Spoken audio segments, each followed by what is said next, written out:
Hello and welcome to Series 2 of Kvikmyndapod, an Icelandic cinema podcast.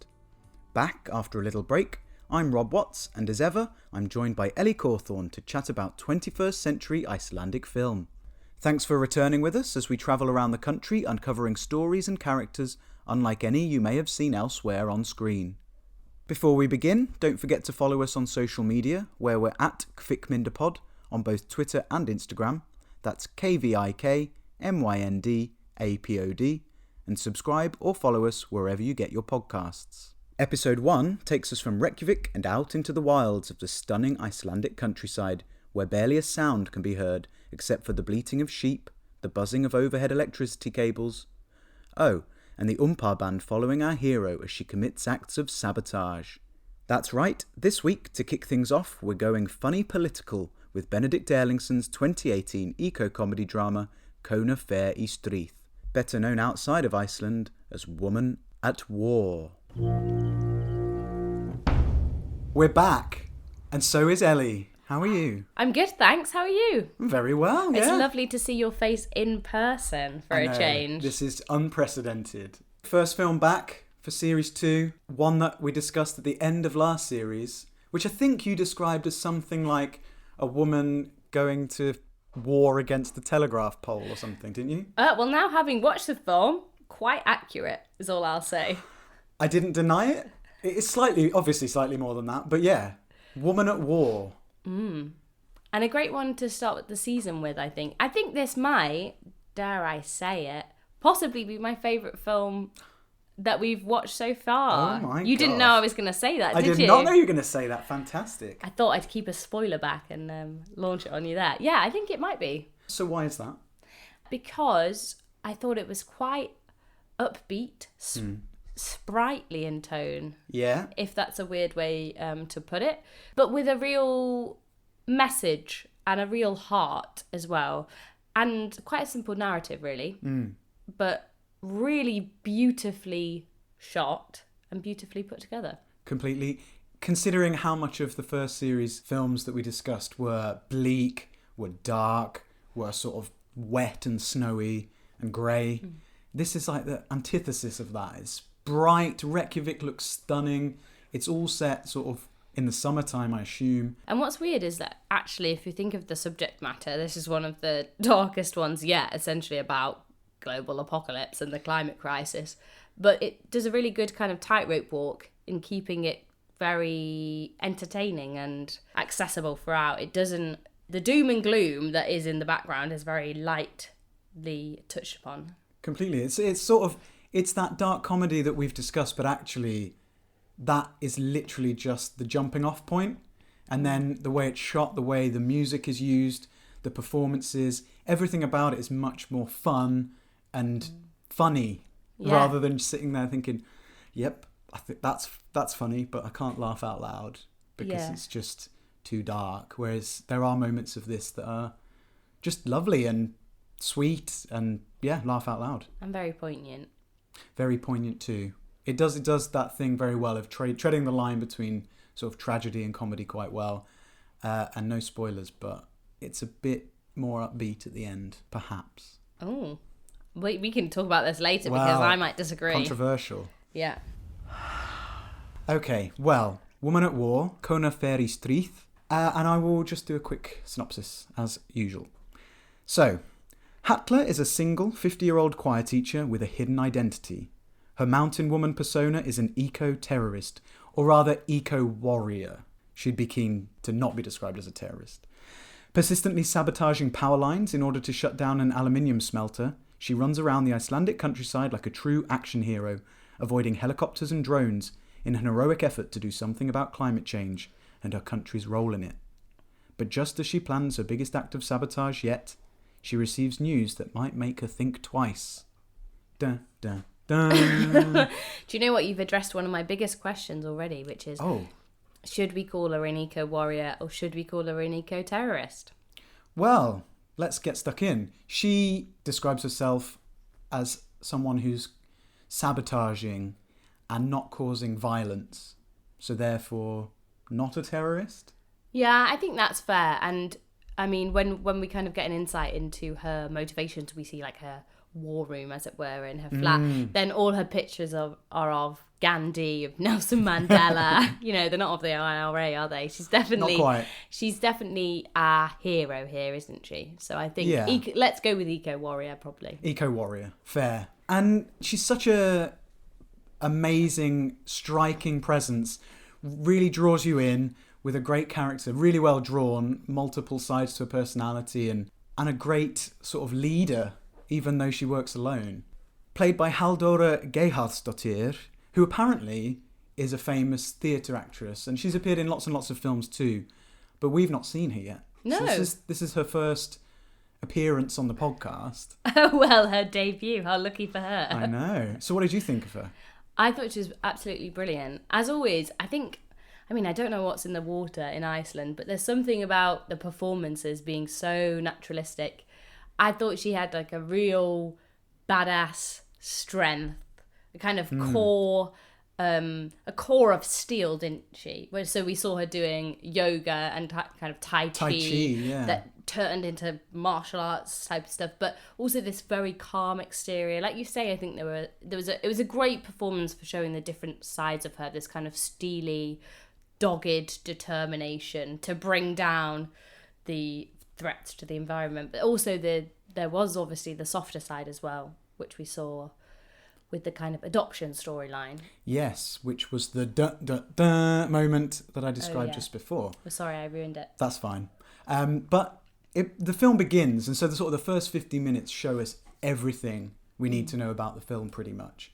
And you talk about Hattler as being so strong in many different ways, one of which is completely physical. The amount of crap she goes through to achieve her goals is just insane. Like some sort of Mission Impossible style Tom Cruise performance at times. And this is again where I've kind of come to love Icelandic cinema over the course of obviously learning about it in this podcast, is that I can't think of in British or Hollywood cinema that we would have a 50-year-old female lead who is a total badass, but also isn't some kind of like Lara Croft bikini wearing babe. She's just a normal woman, or she looks like a normal woman, and that's so refreshing to see.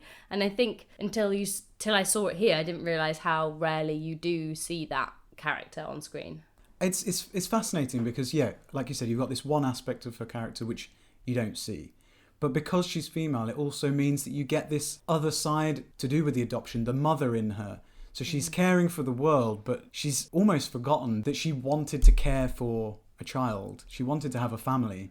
And then you slowly see, not even slowly, pretty much straight away see her thinking and coming to terms with the fact that she could be a mother. And it's a much softer side to her. And I think that they both balance out really well. You've got this strong physical presence, but at times, in talking to her sister, Elsa, she feels like she perhaps can't do it alone. And Elsa certainly tells her that, you've got this. Yeah. Which is weird, because that's part of the same impulse, really. The impulse to, love a child and bring a child up in the world, and help a child who, in this case, has lived through war and has nothing, is the same impulse as, helping the next generation by saving the planet, but they're here two quite kind of contrasting things in the way that she's approaching them. Yeah, totally.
But back to that opening scene, we literally start the film with a bow and arrow fired by Hattler over the electricity cables at the top of a telegraph pole, a pylon, whatever they're called.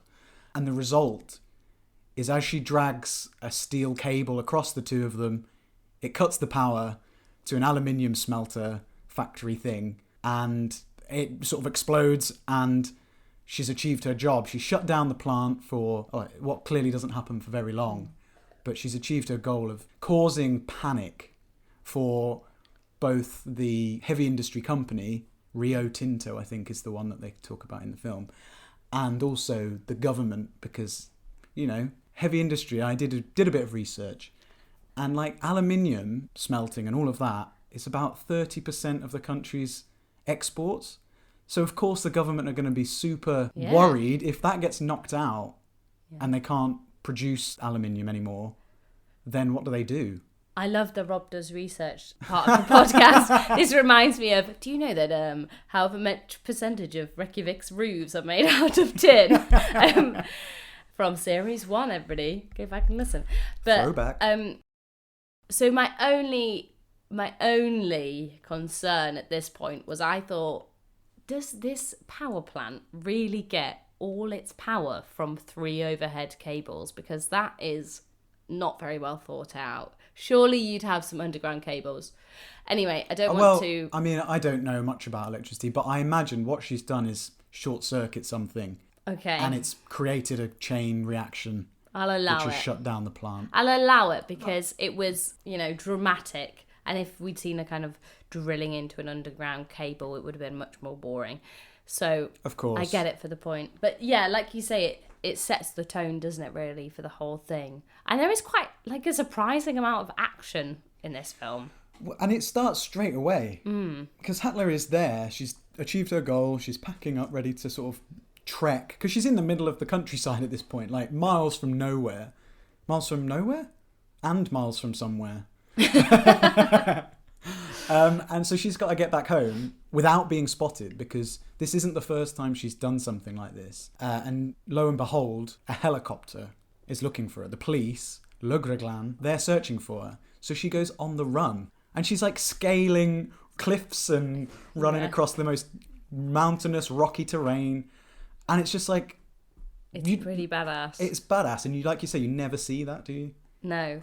The one moment in that escape, I think it's in the opening sequence, where she like hides under the tuft of earth and the helicopter passes over her.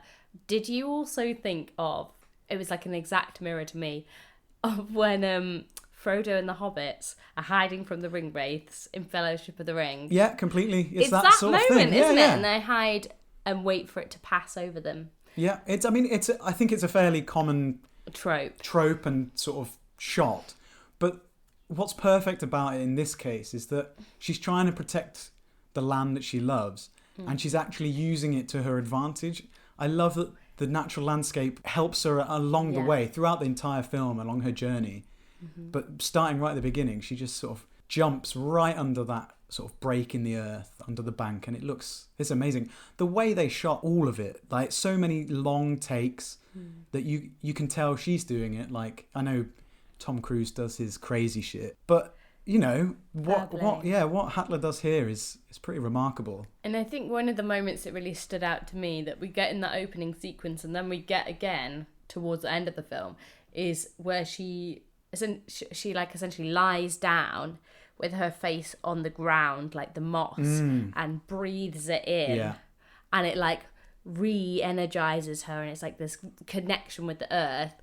That is such a moment of being like, this is what it's all about. This is why she's doing it, because she loves nature so much. And I thought that those moments were really perfectly observed, really.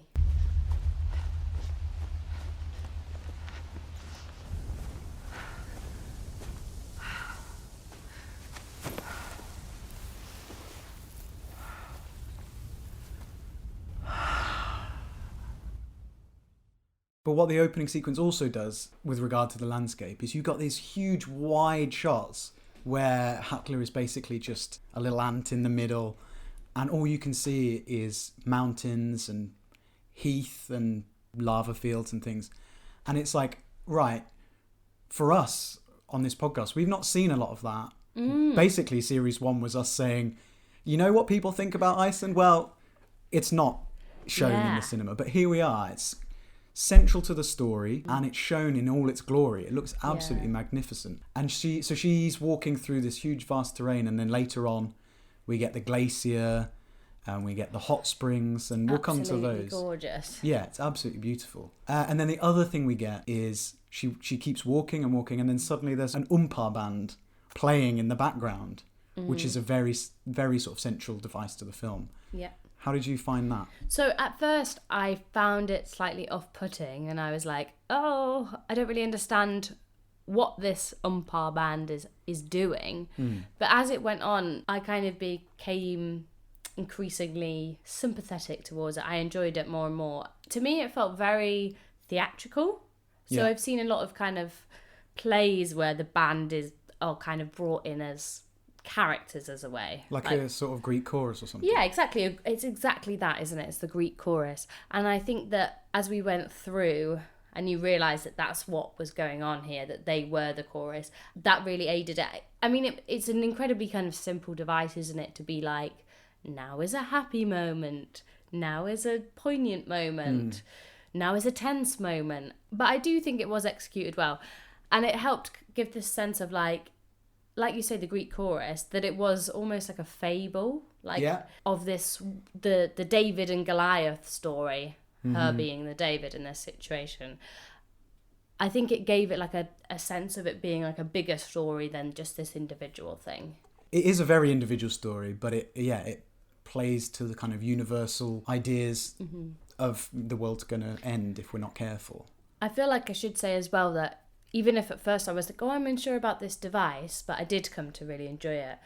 The music I loved from the start. I thought the music was fantastic. And maybe we can talk about the Ukrainian polyphonic singers as well, because... yeah, go on. They come in a bit later, don't they? Yeah, so they're kind of brought in, aren't they, to kind of represent Nika, the child that she's thinking of adopting, and kind of be that angle of the story. So I mean, it's quite explicitly done. Like, they sing songs that translate as like "Mother, save me." So one of their songs was like, it was about like, "Mother, I need your help," kind of thing. So very on the nose. Very on the nose, but it was a nice reminder to, like, so often in drama you have to have somebody say, oh, I'm just thinking about the girl I was going to adopt and it's really playing on my mind, in order to communicate that. Whereas it was a way of saying she's thinking about this, it's always on her mind, without having to really ham-fistedly show it. I think that's what the music's doing all along. It's reflecting what she's thinking completely. So she'll be thinking, right, is it ready? Is it time to do this last thing? And because what's interesting is that she interacts with the band sometimes as well.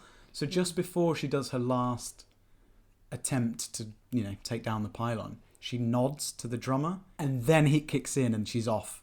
And, I like the idea that maybe they might be there, probably not. They might be a figment of her imagination, or they might just be, like you say, just a device for us to give us a nod to what's going to happen and what we maybe should be feeling. Yeah, because I saw them more as a kind of independent body than necessarily her internal monologues, as it were. Because I think at points they kind of had their own agenda, as it were, or, like when they were retweeting things, or sometimes it felt like they were preempting stuff that she didn't know yet, for example. Maybe. I might be misremembering but that might just be her thinking ahead. Yeah, possibly. I don't know, but I do love that they got a band on top of Hotel Borg. Well, I mean, what? What?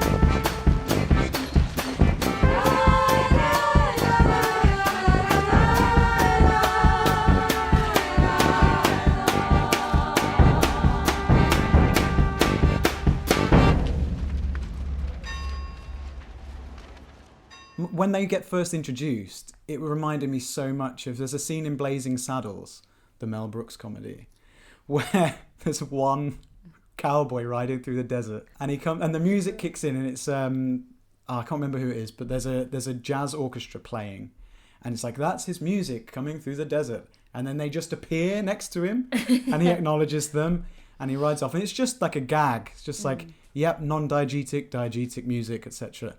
But that's literally what happens at the very start of the film. And then obviously we learn what they're there for and that they aren't just a gag. It was kind of unnecessary, but that doesn't mean that it didn't add something. I thought it was quite good kind of like tone policing. That's a weird way of phrasing it, but as in like that what could have been a lot more somber, it helped lighten that and kind of make it a bit offbeat and off the wall, as it were. Yeah, it's one of the devices used to kind of bring you away from the somberness of the actual like reality of what could happen if Iceland continues to pump CO2 into the Earth's atmosphere. Another fact on the whole heavy industry thing. So obviously the aluminium industry is really important to Iceland. It obviously provides lots of jobs in a country where perhaps sheep farming is on the decline, so people are going to need other jobs. But it's obviously polluting the environment, not just in, I think it's something like 1.6 million tonnes of carbon dioxide a year, which is just a huge percentage, I think 30% of the country's like total CO2 emissions, which is just, that's bonkers. I know it's a small country, so that's not that much of a surprise, but 30% is just mad. But also, you can see that plant on your way from Keflavik Airport into Reykjavik. So that plant is a real plant. It's a real smelting plant. I wonder how they felt about this. It's the real Rio Tinto plant, yeah. So I haven't seen a reaction from the company, but I can't have been happy about it, I'm sure. No. I think it's a big deal because people didn't want it. It's there. It's been there for like 50 years or something, maybe longer. But yeah, it supplies jobs. I think it did quite a good job of, I mean, its message was incredibly clear, wasn't it?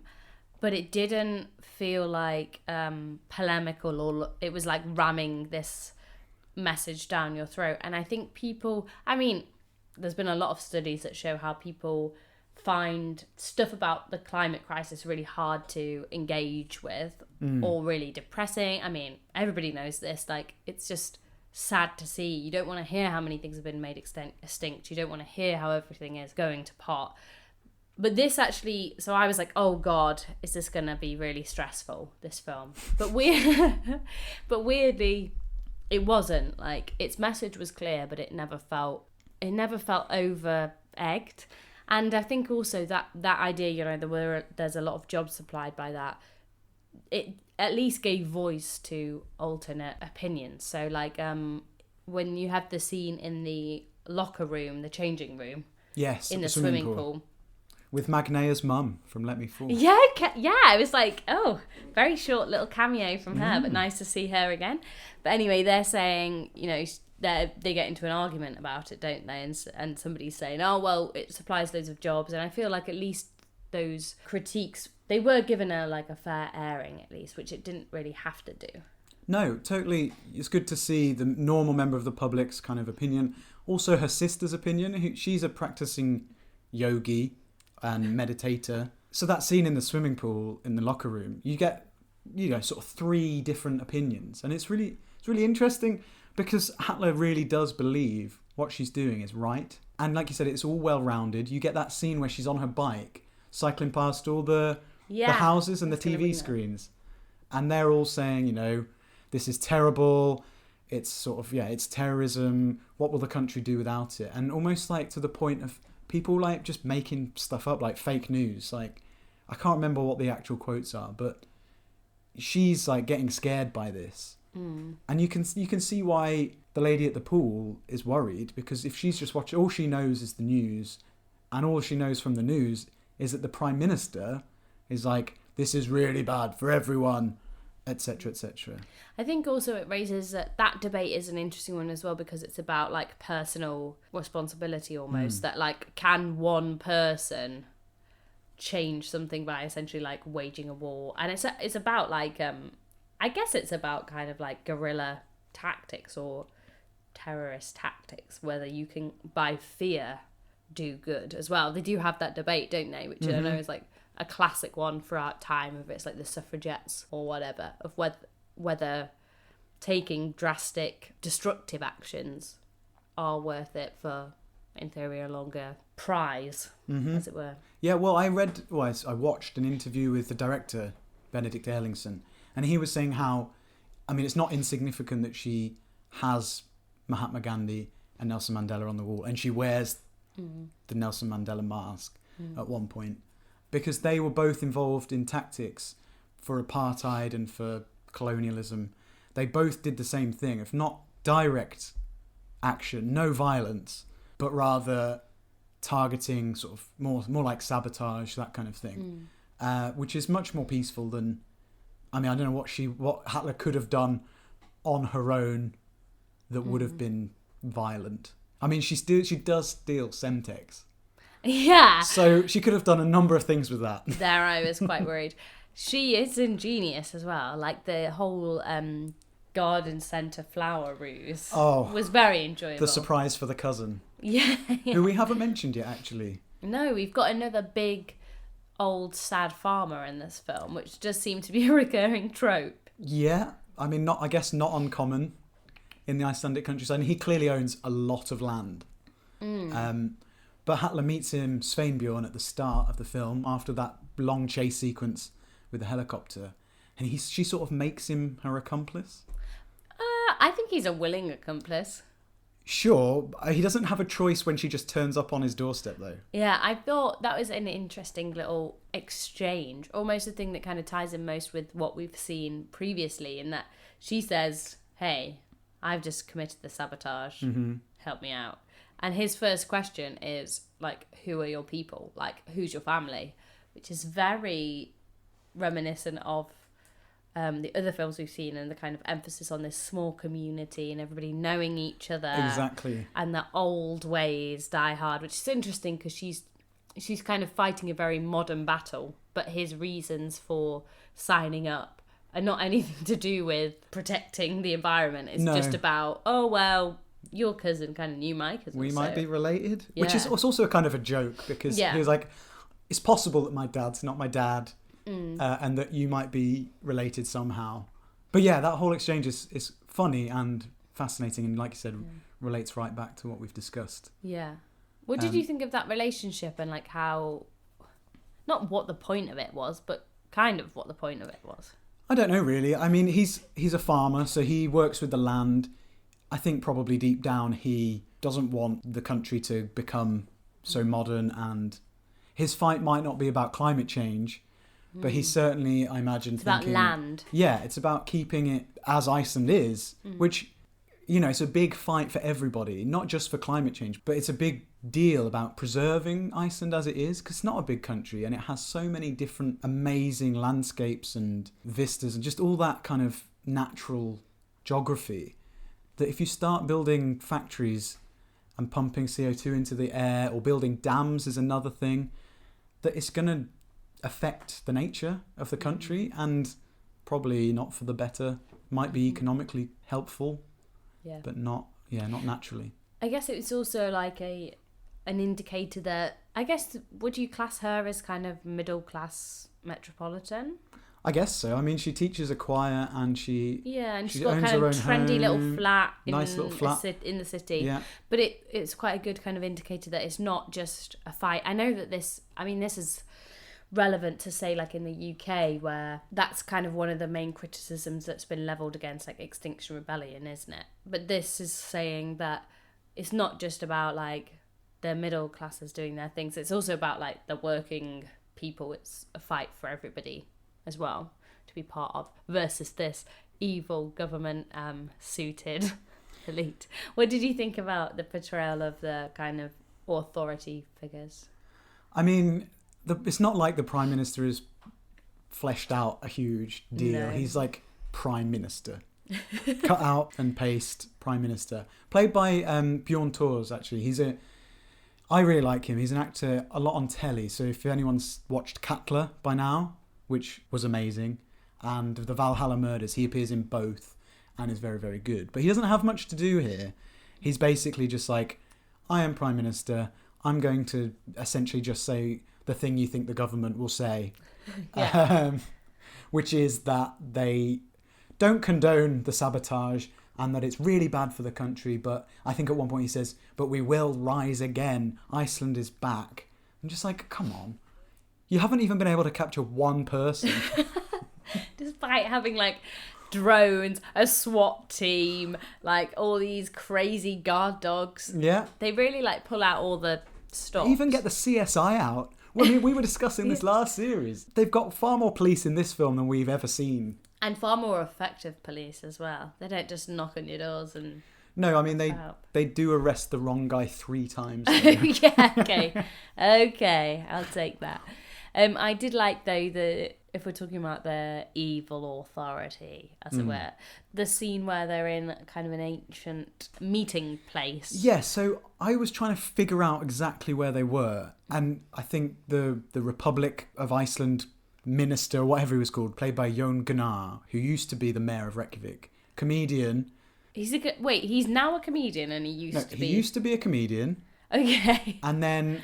I was thinking that would be a stranger transition from mayor of Reykjavik to comedian. Yeah, he had a lot of stories to tell. But yes, comedian on telly and things like that. And then after the crash in the early noughties, the banks and all that, he started the Best Party as a sort of backlash and satirical thing, and then got into power for about 4 years or something. But that's the guy who's doing all the talking anyway. So I just thought it was interesting that he'd popped up because he doesn't really do a lot. He kind of provides a bit of context.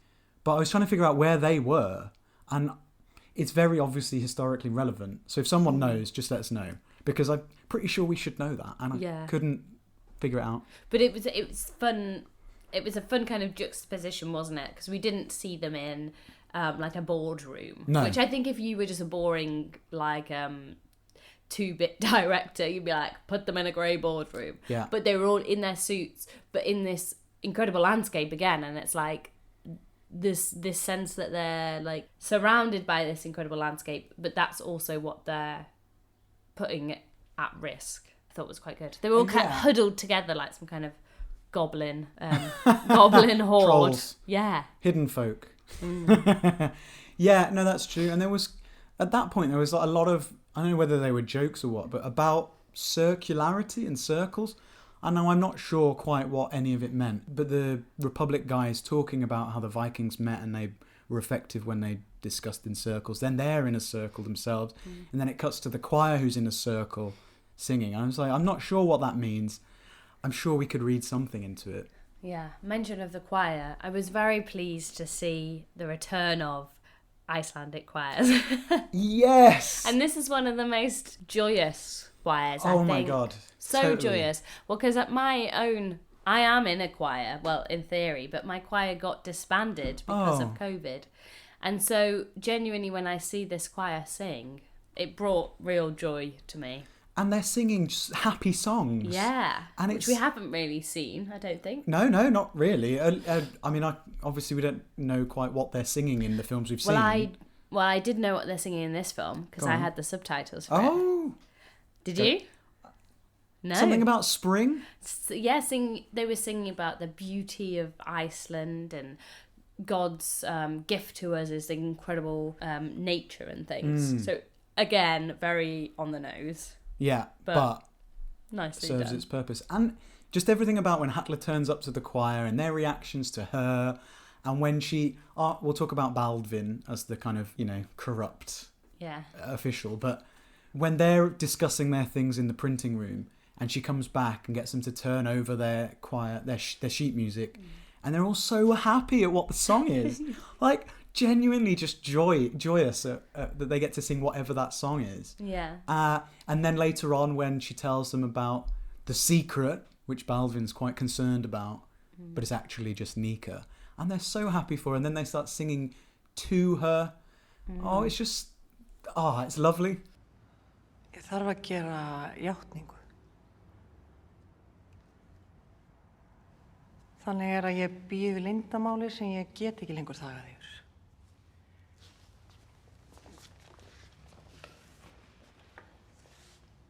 Eins og þið vitið þá hef ég hef lengi átt með draum, en tíminn leið og ég hélt að þessi draumur myndi ekki rætast. Þangað til í fyrradag. Þannig að það er lítil stúlka í Úkraínu sem þarfnast móður og mamman, það er víst ég.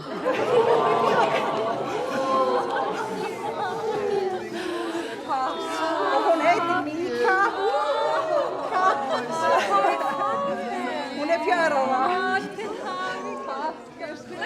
Já, ég fer að sækja hana í næstu viku, þannig að við þurfum að fresta sumartónleikunum. Hún er að verða mamma!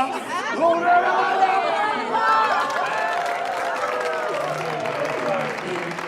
Dunar, vorið það dunar, dunar, vorið það dunar, dunar, vorið það dunar, dunar, vorið í miðjum maí.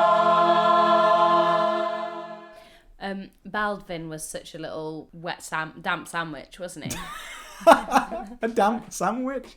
Yeah, but also he obviously has played quite a significant part in keeping her safe. Yeah, I mean, it was needed, wasn't it? Because you need, again, the foil to, like, present the alternate options. His role in this was to remind everyone of how dangerous it was and say that, yeah, you can run around the landscape, but just remember that you're going to get caught.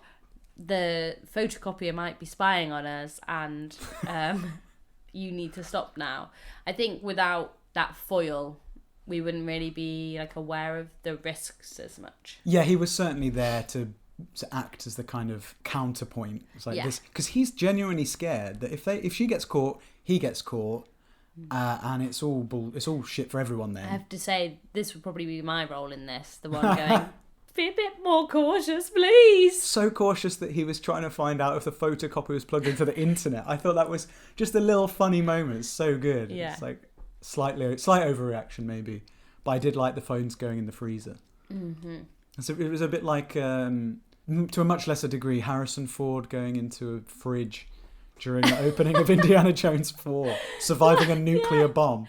Oh, that was preposterous. Completely. This I got, you know. Yeah. I don't know whether that would stop signals. Put it on airplane mode, put it in there. Maybe. That is a thing in spy. That's like a trope in spy films, I think. I mean, I guess this film is riffing on all sorts of films, and spy and action films are right up there. So yeah. If anybody's, like on the dark web or whatever, I can't confirm, just to say that if you put it in the fridge, no one will know. I'm going to start putting mine in during these podcasts. See if it works. Yeah. No, but Baldwin, yeah, he's a bit of a wet blanket, but he does what he does, and he gets her to that point where she's like, right, well, I've only got one more thing to do. Just as the big news obviously comes in that she's been selected as a choice for a mother to a young Ukrainian girl, 4-year-old Ukrainian girl called Nika, which is the film's sort of entire other plot that, again, it's a bit like Under the Tree, in where it comes in and it's a much smaller part of the film, but it's kind of just as important. And it's that moment where she's like, right, well, do I continue my life's work or what I've been aiming at, which may have been a substitute for, getting a daughter those years ago, or do I stop and not put at risk this chance to look after a girl whose family are all gone and she's all alone? And somehow she's able to do the two of them at the same time. Yeah. Well, she's not, I guess, that it does all go wrong. Which I really liked. I like that she sort of got her comeuppance, but also got her. Yeah. I guess prize. It's weird, isn't it? Because it is kind of a subplot, but it all feeds into the same pot, as it were. That the whole point is that she's doing all this stuff, and again, the risk is higher, and it's about, like, how dedicated are you to a cause? Like, is, like, the wider picture of fighting the climate crisis, is that worth, like, a personal sacrifice or threat? And I guess for her, in this circumstance, she believes it is. But it's not just personal, is it? Because that girl Yeah. It's on. I don't know how much that Nika knows prior to Hattler coming over, but if she's aware that there's a mother figure out there, then she's completely sort of putting her in a position of like... I guess Hattler's argument would be, the people that are going to suffer in the climate crisis are the people who are children now. Mm-hmm. And so, therefore, if she is doing something to prevent that, to tackle it now, she's helping Nika in her future life in a different way.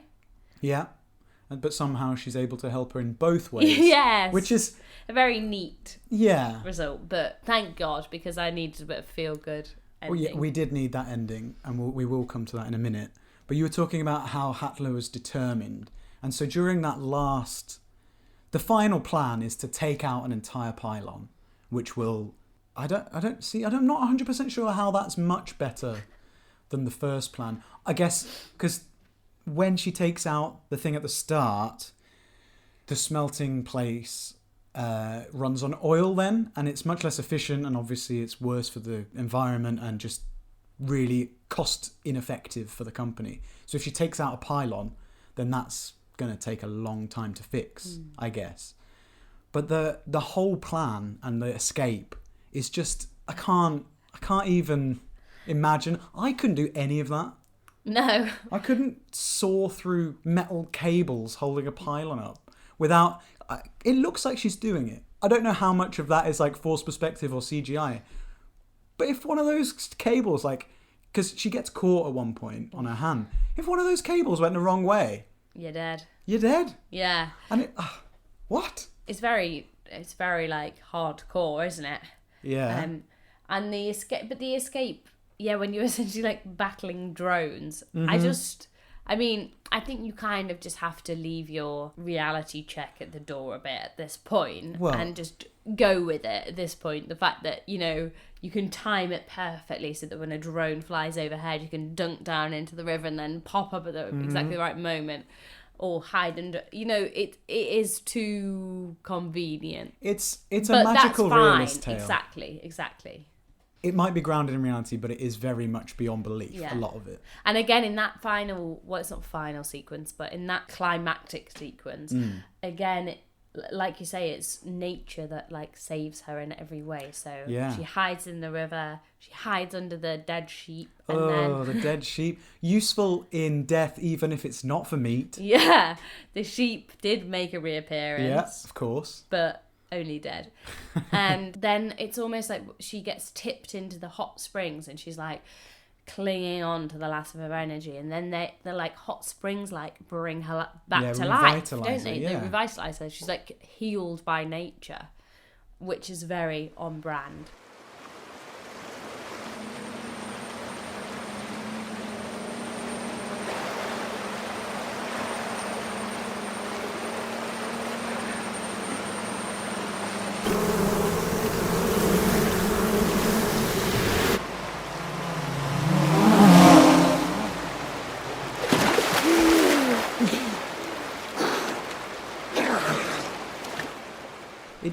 It does work perfectly. And as a kind of advert for the Icelandic landscape and for people to just act against climate change, it's perfect, because you're like, well, why would you want any of this to disappear? Yeah. And I don't know the stats, but the glaciers are fucking melting faster than they've ever melted before. If this keeps happening, the country's gone. Yeah. And that would be incredibly sad. So you can understand Hattler going for it. I just want to do a small shout out to my favourite piece of Icelandic nature that we saw, which is when she knows, the gig is up, this is it, she puts the picture of Nika into like the world's biggest piece of moss. Yeah, well, I think that's that's a lava field, so they're all the huge expanses of lava, and then the moss grows on top of it, or whatever incredible. It is. Yeah, it's amazing, isn't it? Yeah, I was like, I've never seen such great moss. It is cool. Yeah, it's very alien. You get off the plane in Reykjavik and drive down that road in Keflavik and drive down the road to Reykjavik, and the whole landscape, apart from the bloody smelting plant, is like that. It's just mad. It's very alien. But that moment is very touching, because she thinks the game's up. It's like, well, it sort of joining physically the two plots, I guess. the nature and the adoption, and like hoping that one will help the other. And actually that moment where she gets arrested is the same thing. It's like bizarrely peaceful, because again she gets forced onto the ground, but her face is on that moss and that earth, and that again is like bringing her strength and succour. Yeah, completely. But I love that moment because you've got that exactly right. But just prior to that, you have the hilarious moment where the tourist gets arrested again. Is he just there for comedy value? I think he's there to enable her to do the things she does. Yeah. Without him, they wouldn't even have a suspect. So he kind of buys her time. And I guess, I'm not even sure he's got a name, but the unsuspecting tourist. Yeah, unsuspecting Spanish tourist on a bike. Like, I wouldn't want to be... I mean, it's summer, I guess, so you can cycle everywhere, but just him and a bike, that's quite extreme. But I think he must be there as some sort of comment on how insular Iceland is and that kind of homogenized society. Well, at the end, when that final arrest is happening and he's there, then doesn't he say something like, "Really, dude? Like, again?" Like, and says something about, like, "You racist guys, like, arresting me again." Yeah. Poor guy. Yeah, I mean, guy. I've not had a bad experience like that when I've been in Iceland, but that wouldn't happen. Hopefully there was no eco-terrorism going on at the same time when you were there. I mean, well, I kind of hope that there was, in a way, or eco-warriorism. Yeah. But yeah, he's just a poor, unfortunate soul who happens to be in the wrong place at the wrong time, but is also hilarious. And that moment when he comes out, he gets released from Little Hroin, and the guard is just like, "You are free to go, and welcome to Iceland." And you're just like, that's pretty funny. What a great introduction to this country. Not the kind of Iceland that I've been loving so much, but it was still hilarious. And then he doesn't even know where to go. He's like in the middle of nowhere. That poor dude. And that place is in the middle of nowhere. I remember accidentally... You can't really go wrong when you're driving to places on Route 1, and somehow on the way to a glacier walk took a wrong turn and ended up at the prison. I was like, yeah, the prison's not on Route 1. And so, had to add like an extra 25 minutes onto my journey to reverse it and then carry on, and it was very annoying. So you feel that guy's pain. He was on a bike as well, not in a car. Oh my God.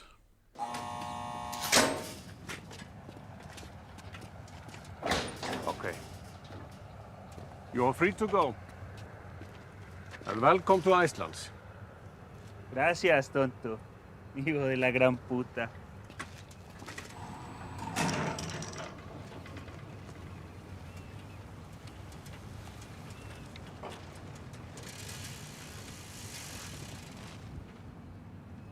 Where is this? Is this Reykjavik?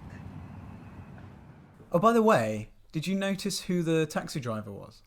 No, but do you know what? I put a note down which said, surprisingly attractive taxi driver. Oh, really? Well, I just thought, taxi drivers, you don't usually get such a saucy one, especially on TV. Well, actually in real life too. Have you ever had an attractive taxi driver? I can't say that I have. There you go. That I can remember. But you'll be pleased, or maybe not pleased, to find out that it was in fact Cleaner from 101 Reykjavik. Wait. No, it wasn't. Yep. Hilmir Snar Gudnason. Is that... I'm going to have to go back and watch this now. I had to go back and watch it. I was like, really? Yep. Oi. Já.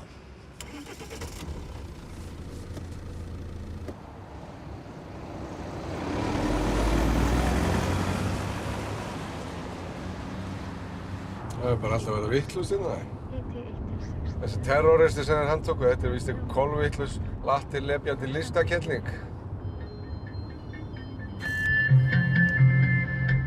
Lýst eftir Höllu Benediktsdóttur, kórstjóra og tónlistarmanni. Halla 49 ára gömul, 1,76 cm á hæð, grannholda með stutt dökkt hár. Þeir sem gefið geta upplýsingar ferðir Höllu. Hvaðan ertu svo koma? Úkraínu. Oh, so he's been demoted to like real kind of cameo. Well, I don't know. I don't think so. He has been in a lot of films. So no, you can't retract your statement about him being super attractive. He's just grown up into a good-looking chap. He got a job, finally. Got a job as a taxi driver, yeah. Lost the glasses, dropped the weed, and adopted a, I mean, you could say he was a grass. I assume it was him who phoned the police. Yeah, it was him. Yeah. But my mind is blown. There you go. But you say, I mean, like we were saying, like he was only in a small part, but so was Solveig Arnesdottir, who, like we said, was Magnea's mum. Like, people will just pop up because why not? It's work. Yeah. Isn't it? Yeah, I'm not judging. Fair play. There you go. And the other person I was going to mention, did you recognise the lady at the adoption centre? No. Do you know what? I'm usually so good at recognising people from films. The lady at the adoption centre. So you can remember the character? Yeah, I can remember the character. Okay. So, you can't think? Wait, okay. Give me a clue. Sheep. Oh, that's no clue. Sheep are in everything. Sheep. Okay, was she in Rams? Yes. Was she the scientist in Rams? Yes. Oh, okay. This is Katrin, I think. It's quite a while since we watched that one. Yes, true. She's Katrin. Her real name is Charlotte Boving. And yeah, she's obviously an actress in a lot of things also. Spot the cameo this time round. Well, like I said last time, you're going to see people over and over again. So we're almost at the full collective.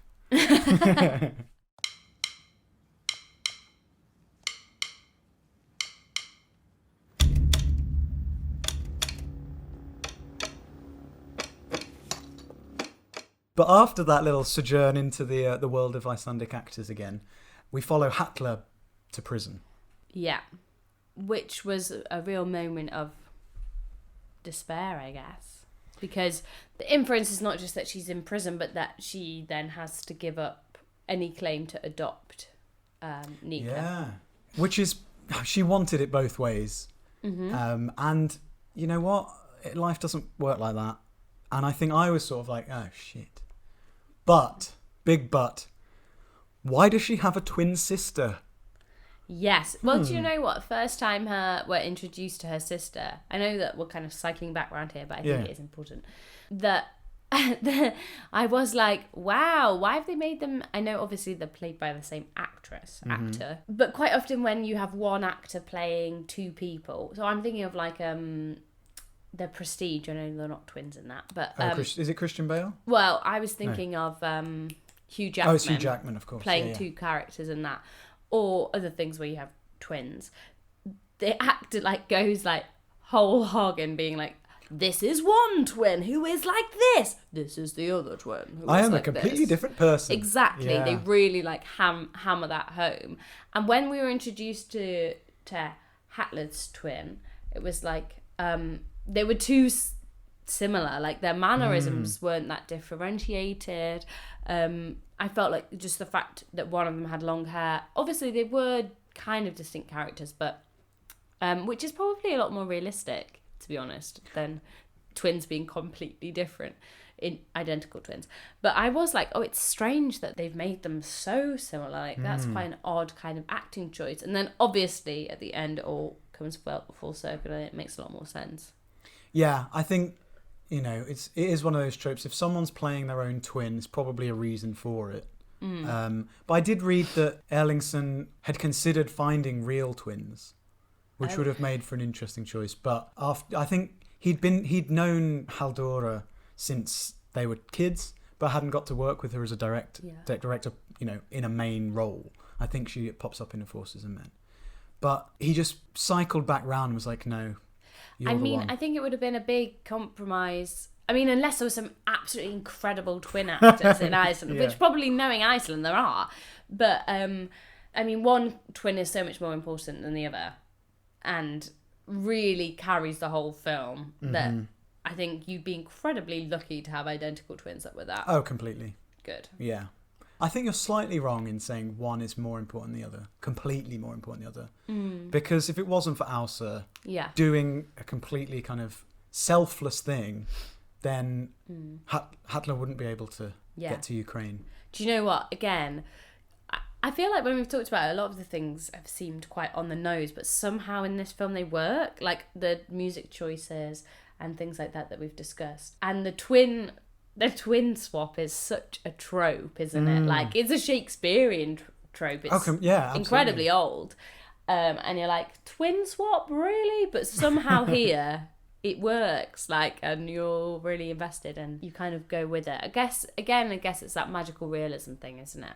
Yeah, I think, and that's why the opening is so important, is because it puts you into the right mindset of like, okay, well, this seems natural, but, you know, I'm going to suspend my disbelief to a certain point. Yeah. And that kind of builds throughout the film to this kind of nadir where you're like, I'm just fully accepting that no one will notice that some twins have switched places in prison. You know, it's like the Parent Trap. Yeah, it is exactly like the Parent Trap. But you know what? There were some twins in my school year that used to go to each other's classes. Oh, really? And the teachers never knew. Wow, they really look that similar. Yeah, I mean, they were identical twins, and they did look really, Fantastic. really similar. So. I mean, you would if you could. But it is a very selfless thing because when the sisters have that conversation at the pool, Hattler basically says that what Elsa is doing is really selfish. And like, how are you going to help the world by looking inside? Which, you know, there are a lot of people out there that would agree with Elsa. But you do have to also be active against it in the world. Yeah. And so for Elsa to listen to her sister and realise that actually she can step up, it's just really sweet. It's a real kind of like about turn, isn't it? Because I think she is shown as quite kind of egotistical and quite kind of self-involved really earlier. Like, it's kind of, you know, this portrayal of her as a yogi and kind of chill out dude figure. It's done with like irony and it's done with self-awareness. So I think it is nice that she gets like that redemption and we know that she actually does have a good heart, as it were. Yeah, and I think to some degree it's set up in the first shot of her being introduced, Elsa, where they're all wide-eyed and pulling stupid faces. Like, yeah, okay, that is kind of part of the practice, but also it is a funny moment. And yeah, that kind of helps you understand her character. But I also thought that the way they did the twin stuff was really clever. Like, there are moments where I was like, okay, so there's two of them. I'm not saying it took me out of the film at all because both performances were brilliant. But, you know, especially on like cheaper TV things, like if someone's playing two characters, they'll be sat next to each other and down the middle you'll be like, okay, so that's the cut. That's where they've pieced the two shots together. So many moments in this film, like, how did you do that? Specifically when they're talking in the pool, when they're actually in the water. The sort of ripples of the water go all the way back to both their necks. And I was like, oh, maybe they've just managed to cut one of the characters off at the neck, but then they move around. I was just like, I don't know how they did that, but it's very clever. And it's that thing that we've discussed before. It's like the little uses of CGI, almost, I'm pretty much invisible. Yeah. It's clever. Same with bringing the pylon down, I think, as well. Yeah, that looks It's like pretty just good. where it needs it and it aids the storytelling and not anything kind of silly on top of that. Exactly. Yeah, it works. Yeah, it works perfectly. So then, Elsa switches places with Hattler, and I love the way she does that. She's not letting her talk, and she just essentially tells her what's going to happen in the sort of third person, which is brilliant. And then that leaves Hattler free to drive off and go to Ukraine. Yeah. A very wet Ukraine. Yes. Well, I thought that was very important, wasn't it, that last scene? Of this whole thing that we've been discussing about saving the planet for the next generation, that we see her kind of bringing these two streams together, as it were, because they get caught in a flood and she's carrying Nika across the flood, which felt like a very poignant metaphor of trying to help the next generation deal with the climate crisis and what that's going to mean. The mess that we've all put them in. Very symbolic. And also the music is interesting there because the band aren't playing anymore. They're having to carry their instruments above the water. I mean, that scene generally, like, everyone is getting wet, very wet. But the Ukrainian singers, they're in full vocal force. Well, I thought what I really liked about those kind of final scenes in Ukraine is that you get the combination of the Umpar Icelandic band and the Ukrainian singers kind of come together and make a more powerful force, which is really nice. And they blend pretty well, don't they? I think because the music is kind of Icelandic folky with the accordion and the sousaphone and the drum, various kinds of drums and piano at whatever stage it is. But when they combine, it just it works brilliantly.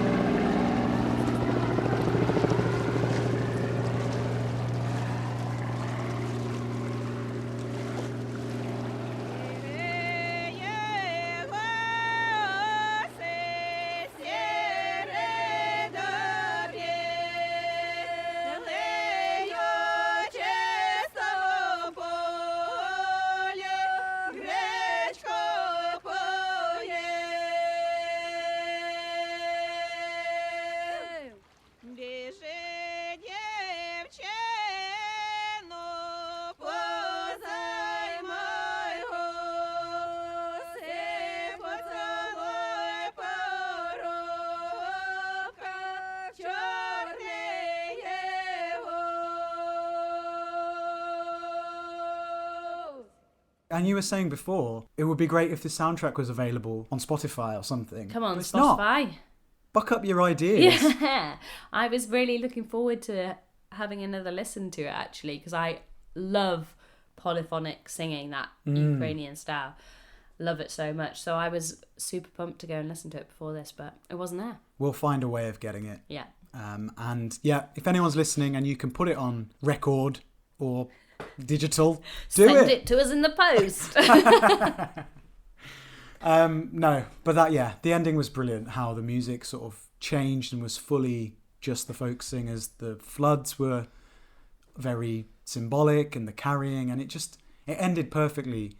She got both of the things she wanted, and hopefully it left a sort of really positive impression. Oh, see, it left me with a slightly different impression, which was the kind of enormity of the challenge.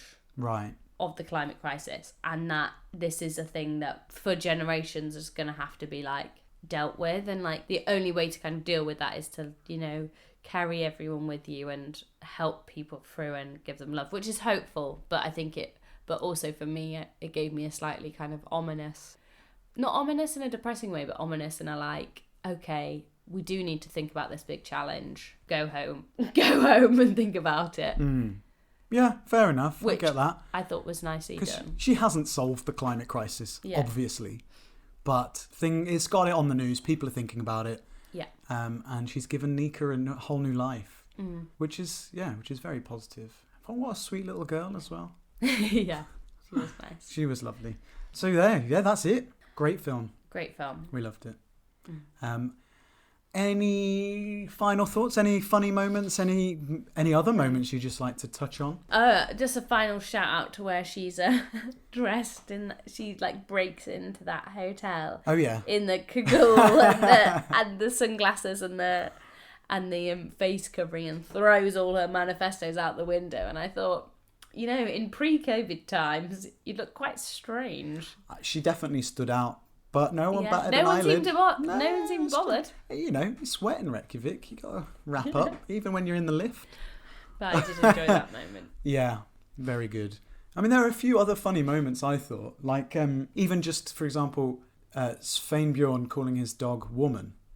Why? Yeah. Just for that one joke at the start. You know, you got to take them where you can. Yeah, completely. Although, I like the whole barking thing. Where he's like, woman, bark when the helicopter lands and the police come and speak to him. And that's all that's doing is setting up the end when he distracting the other police from any noises that might occur from Hatler being in the sheep truck. But it's just funny and very clever. Nice I thought. little touch. Yeah. Såna.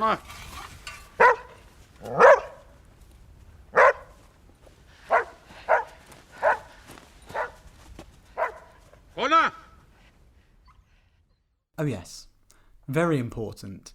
You know when she steals the typewriter which is a big moment Uh-huh. prior to the Hotel Borg scene. Oh, don't say who did the typewriter play in a film last season. I'm not going to go that deep. But that's, because that whole typewriter idea comes out of the idea she has to write a classic letter cutting up newspapers and magazines and stuff. But I don't know whether you noticed what she was cutting up. Was it? It was the local newspapers, the national newspapers. Morgenblaðið, Fréttablaðið. Shout out to Fréttablaðið because we got featured in Fréttablaðið. I can't quite believe it. It's amazing. Yeah. Thanks so much to Toti, the journalist who got in touch, and let us have a whole page dedicated to this podcast. Very generous. Very generous. And we're very grateful. And it was great to see our faces on the internet next to a whole bunch of Icelandic writing and also in a real newspaper. Yeah. Who'd have thunk it for such a tiny little niche podcast? Started from the bottom, now we're here. In an Icelandic newspaper. Yeah, did we really need to come back for series 2? I think we made it, didn't we?